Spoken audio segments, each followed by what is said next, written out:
Buenas tardes, doctora. Quisiera iniciar con una pregunta. ¿Qué pasaría si te vieras afrontado por condiciones inhumanas durante años? ¿Serías capaz de seguir viendo esperanza al final del camino?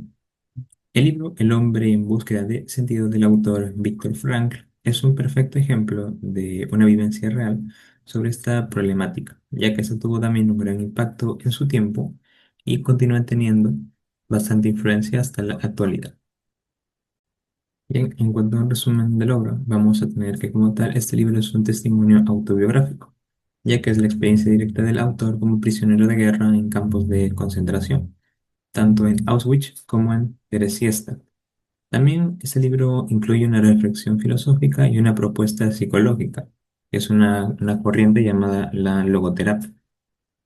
También tenemos que este libro está dividido en dos partes. Una primera parte es un relato detallado sobre lo que era la vida cotidiana en los campos de concentración y las dificultades que también podían encontrarse ahí, que eran trabajos forzados, la deshumanización de las víctimas, el padecimiento de hambre y el sufrimiento extremo.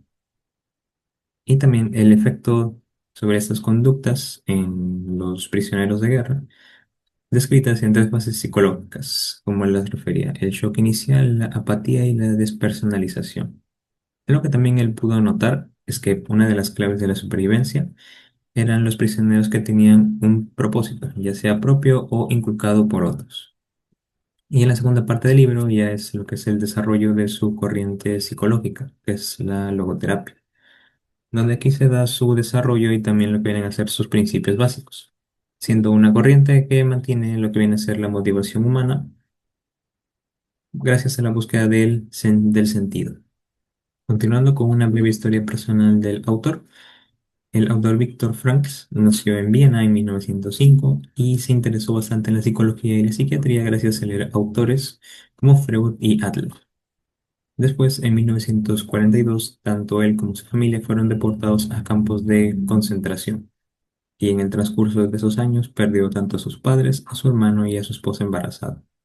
También fue despojado de sus bienes, siendo considerado solo un número más de los prisioneros en los diferentes campos. Y es por ello que Frank finalmente observó lo que viene a ser el comportamiento humano bajo estas condiciones, notando que quienes tenían una razón para poder vivir, una esperanza de poder ver a una persona querida o mantenían su fe, presentaban una mayor fortaleza emocional. En cuanto a las ideas principales del libro, vamos a tener que la principal o el eje del libro viene a ser la logoterapia, que a diferencia de otros enfoques psicológicos que buscan reducir el malestar o ciertas conductas, la logoterapia se basa en encontrar un propósito aún estando en lo que vienen a ser las condiciones de sufrimiento. Otro punto importante también es la libertad y la elección personal, ya que gracias al autor también se nos da a entender cómo podemos elegir cómo responder a ciertas situaciones adversas, así como algunos prisioneros le enseñaron a él. También tenemos el significado del sufrimiento, y es que cuando el sufrimiento es inevitable, lo mejor es enfocarlo hacia una fuente de sentido y de superación personal. Y por último, viene a estar la responsabilidad individual. El autor también nos plantea que es una responsabilidad personal la búsqueda propia del sentido de la vida, ya que eso también depende de los contextos en los que se encuentre la persona. En cuanto a su importancia, vamos a tener por un lado que también presenta lo que es un testimonio histórico del Holocausto desde la perspectiva de una víctima. Su otro gran punto de importancia es la postulación de esta corriente, la logoterapia, ya que eh, para la motivación principal es buscar un sentido, a diferencia de otros autores que también habían postulado formas para llegar a una motivación personal como el placer o el poder. Y también su importancia radica en su influencia posterior en el desarrollo de terapias enfocadas tanto en la resiliencia, la dignidad humana y más que todo enfocadas a posteriores a un sufrimiento extremo. Y esta importancia en la actualidad también es relevante debido a que, por ejemplo, se usa en la salud mental para posible tratamiento de crisis existenciales, depresión, ansiedad, sentimientos de vacío, inclusive para estrés postraumático.